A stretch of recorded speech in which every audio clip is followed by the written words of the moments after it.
Bisa kembali. Yang pertama. Oke, assalamualaikum warahmatullahi wabarakatuh. Waalaikumsalam warahmatullahi wabarakatuh. Kembali lagi bersama kami. Perkenalkan, nama saya Pergi. Untuk saya, nama saya Ragil. Ya, kali ini kami akan membacakan sebuah cerita pengalaman horor ya dari teman-teman. Kita dapat kiriman cerita pengalaman horor dari teman-teman via email ya. Bagi teman-teman yang ingin menceritakan atau mungkin punya pengalaman ya cerita horor dan kepingin dibacakan oleh kami, bisa dikirimkan saja. Nanti saya kasih emailnya di deskripsi ya. Baik, kali ini teman kita akan membacakan ceritanya. Baik, silahkan. Kali ini cerita dari Kak siapa ini? Ya, ini ya untuk pertama pengalaman. Ini seorang cewek. Jadi saya punya teman cewek itu namanya Gina. Ya. Ya, dia itu punya pengalaman ya. Pengalaman dulunya itu pernah kemungkinan singgah di rumah ya, ataupun dia itu kan singgah di rumah kakek dan neneknya. Di sebelahnya itu ada makom ataupun pemakaman umum. Nah, ini sedikit cerita buat kalian. Jangan lupa sebelum kalian mendengarkan cerita, mohon di subscribe channelnya. Jangan lupa di share juga, Klik like juga ya. dan jangan lupa like dan subscribe. Oke, langsung saja Mas Ragil. Ini jadi banyak itu kan dia itu pergi ke kakeknya ataupun sama neneknya, ke rumah kakek dan neneknya. Di sebelah rumah itu ada pemakaman umum. Pemakaman wilayah yang desa terpencil ataupun pemakaman tua ya. Untuk pertama, Dina ya, dia itu tinggal di sebuah desa kecil di Jawa Tengah. Dia itu kelahiran dari desa itu. Tempat tinggalnya itu di Jawa Tengah ya, kemungkinan tidak bisa disebutkan kotanya mana ya. Dia tinggal bersama ibunya dan dia berpergian ataupun menetap sama nenek dan kakeknya di desa yang terpencil. Di desa tersebut, rumah kakek dan nenek itu dekatan sama makom keramat lah ya. Makamnya itu sudah biasa diziarahi banyak orang. Namanya makom Mbah Saro ya, makamnya namanya Mbah Saro.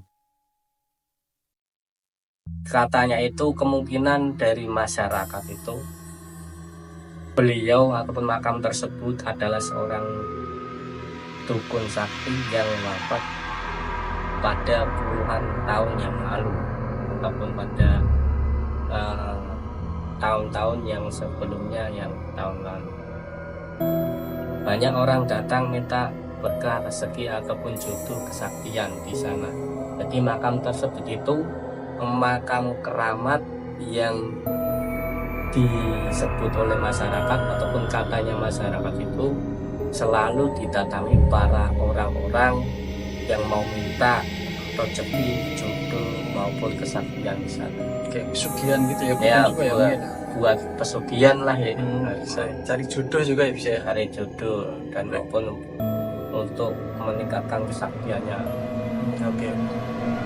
Tapi di situ itu ada aturan-aturannya, karena kan di desa terpencil masih ada budaya maupun aturan yang dilarang ya. Itu tidak boleh, jangan pernah datang makam itu pada saat malam Jumat Kliwon.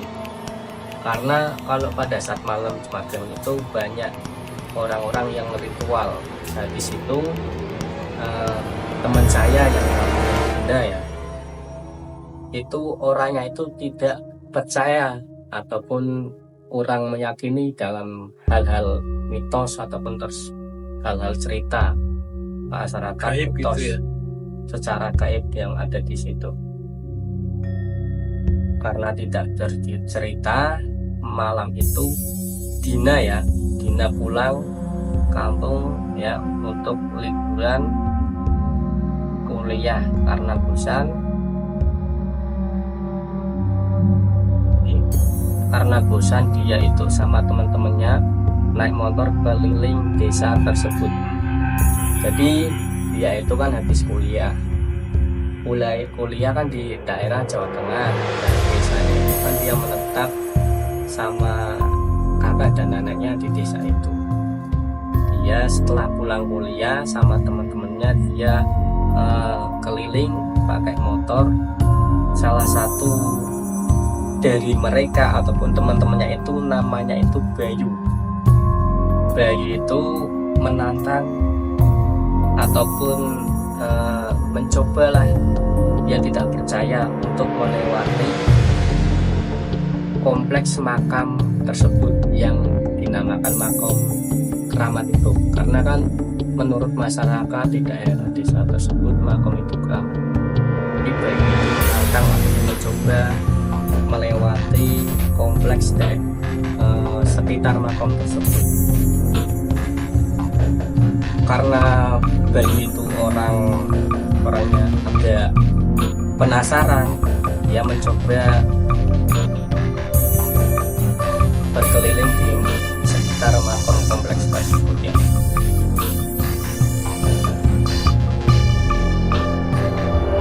Kemudian mereka pun Dina, Bayu dan beserta teman-temannya tujuh. Dia pada saat pulang kuliah kan malam hari, jalannya tuh jalan di daerah terpencil kan, jalan desa itu masih gelap, penerangan itu kurang memadai, jalannya gelap, hanya lampu motor untuk yang meneranginya. Ketika sampai di depan kompleks makam ya, suasananya langsung berubah, udara jadi dingin, sunyi, dan bahkan jangkrik pun tak terdengar. Adapun makamnya ataupun suasananya itu di makam tersebut suasananya sangat sunyi dan hening. Tiba-tiba pada saat mereka berjalan, si motor Bayu tersebut tiba-tiba berhenti ataupun bisa mati sendiri ya. Motornya pada saat jalan bersama teman-temannya, motornya mati, berhenti sendiri.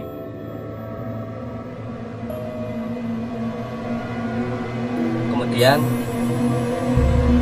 Bayu turun mencoba menyalakan motor tersebut, tapi dinyalakan kan dia pakai motornya itu motor dahulu ya, kayak motor Supra itu yang masih pakai selahan. Oh iya ya.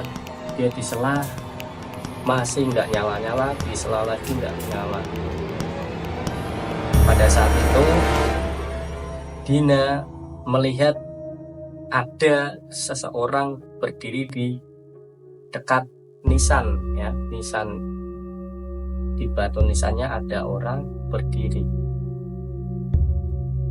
Sosok tersebut yang dilihat oleh Dina itu perempuan berjubah putih, rambutnya panjang sampai ke bawah menyapu tanah ataupun sampai ke tanah ya, sampai ke batu nisannya, ke bawah ke tanah, ke makam tersebut.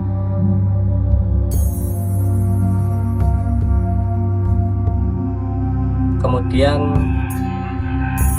Dina melihat seorang berdiri, perempuan sambil menundukkan kepala, rambutnya panjang dan menghadap ke arah kita ataupun ke arah teman-temannya ya, yang lagi di situ mencoba menyalakan motornya pada saat motor tersebut mati. Kemudian Dina itu berusaha membisiki Bayu ataupun coba bilang sama Bayu, yuk Bayu, lihat itu. Dia mendongak perlahan ataupun menengok ya wajahnya.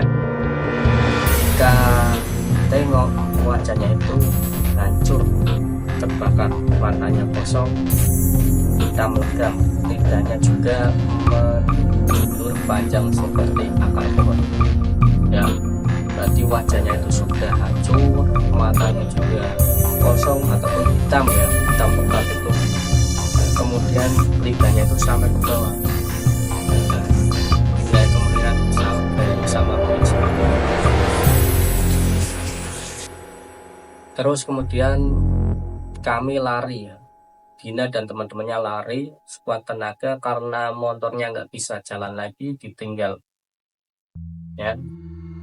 Tapi Bayu yang masih otak-atik motor tertinggal di belakang, berusaha mendorong motornya ya.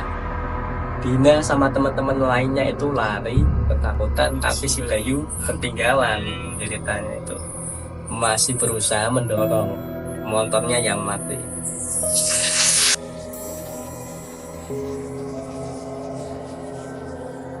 Kemudian saat Dina itu menoleh ke belakang, Dina itu melihat sosok itu berjalan cepat ke arahnya ya, lalu menghilang bersamaan dengan jeritan Bayu yang panjang. Berarti pada saat Dina itu menoleh ke belakang pada saat lari, itu sosok itu menghilang ke arahnya dan ada suara teriakan Bayu. Teriakan Bayu. Bayu itu kan ketinggalan mendorong motornya. Dia itu berteriak sekencang-kencangnya. Nah, Dina itu menoleh ke belakang melihat sosok tersebut, sosoknya hilang, tiba-tiba menghilang. Kemudian kita juga sama teman-teman yang lainnya itu lari pulang dan mencoba esoknya menemukan Bayu di sekitar makam tersebut. Kami menemukan Bayu keesokan paginya karena Bayu ketinggalan. Jadi pagi-pagi Dina sama teman-teman yang lainnya itu mencoba ke makam tersebut. Jadi ada 5 orang, Dina, Bayu sama 3-nya itu temannya ya, cowok 2, yang 3 itu cewek, perempuan. Di depan gerbang rumahnya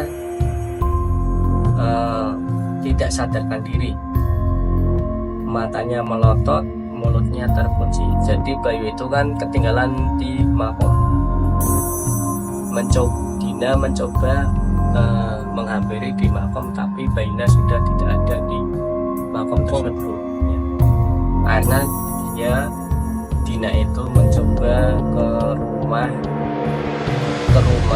terus tiba-tiba Bayu sudah ada di depan pintu rumahnya ataupun pintu gerbang, dan di situ Bayu itu sudah tidak sadarkan diri, matanya sudah melotot, mulutnya terkunci seperti kunci gigi ataupun mulutnya itu deket, tidak terkunci ya.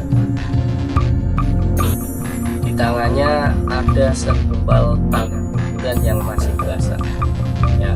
Bayu tidak sadarkan diri, matanya melotot, giginya deket, tangannya itu sambil pegang tangan dan yang masih basah. Pada saat itulah ada orang pintar di daerah desa tersebut ya. Ada orang pintar, dia bilang kepada kita, Bayu telah melihat wajah Mbah Saro ataupun makam tersebut namanya makam Mbah Saro, dan itu melihat wajah Mbah Saro ataupun sosok Mbah Saro tersebut. karena orang pintar itu tahu bahwa bayi itu melihat sosok tersebut. Sejak malam itu Bayu tak pernah bisa bicara lagi ya. Dia keadaannya tertekan lah, tidak bisa berbicara. Setiap malam Jumat Kliwon ia selalu duduk di depan rumahnya. Jadi kan rumahnya itu kan berdekatan dengan rumah kakek Dina sama neneknya.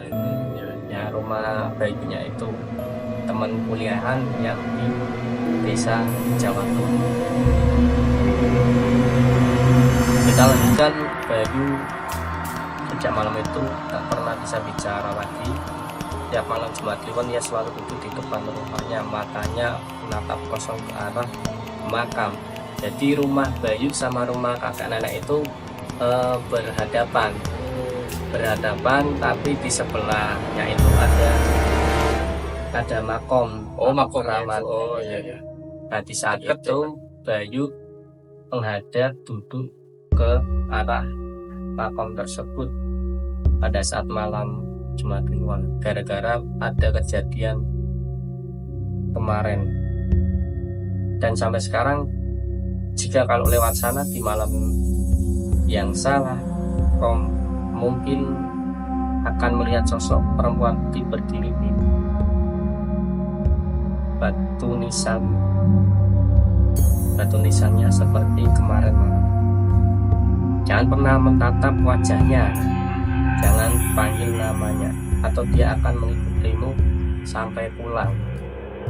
Jadi ketika saat kita, kata orang pintar tersebut di masyarakat tersebut, pada saat kita orang-orang mengelilingi, mencoba penasaran ke makam tersebut, kalau ada sosok perempuan putih baju putih, itu jangan sampai kalian menatap sosok tersebut, karena kemungkinan sosok tersebut akan mengikuti kamu sampai pulang.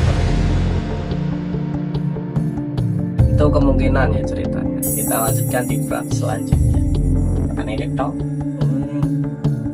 Jadi kesimpulannya ini Dina sama Bayu ya, sama teman-temannya ini tinggal di rumah neneknya ya. Oh ya, tinggal di desa kecil di Jawa Tengah. Untuk desanya sendiri, kata si pengirim ini tidak boleh disebutkan biar tidak ada salah paham ya mungkin ya. Nah, jadi gini kesimpulannya, si Dina ini sama teman-temannya, sama Bayu ya teman-temannya. Ini si Bayu ini orangnya ini kepo atau penasaran. Jadi berhubung penasaran, dia itu mendatangi ke makam ya. Nah, pas kebetulan di makam ada kejadian yang tak terduga, yaitu motornya malah mogok. Kasihan sekali Mas Bayu ya.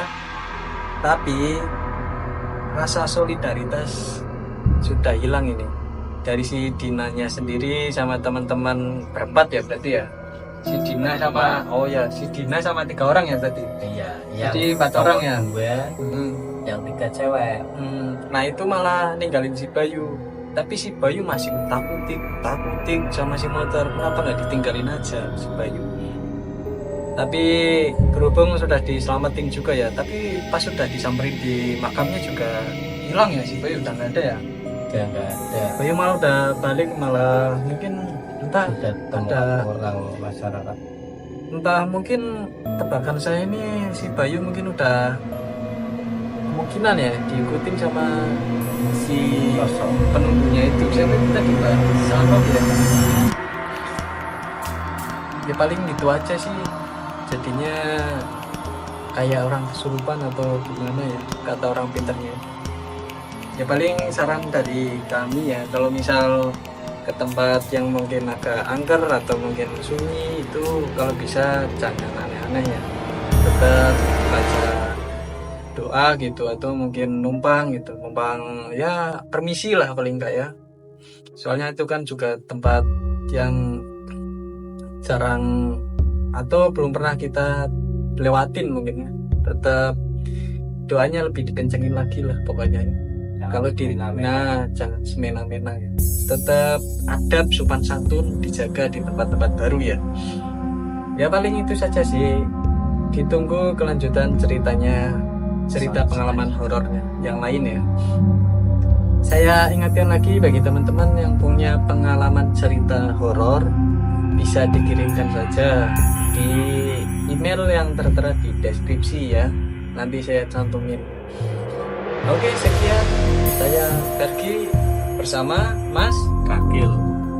Cukup sekian dari kami. Wassalamualaikum warahmatullahi wabarakatuh.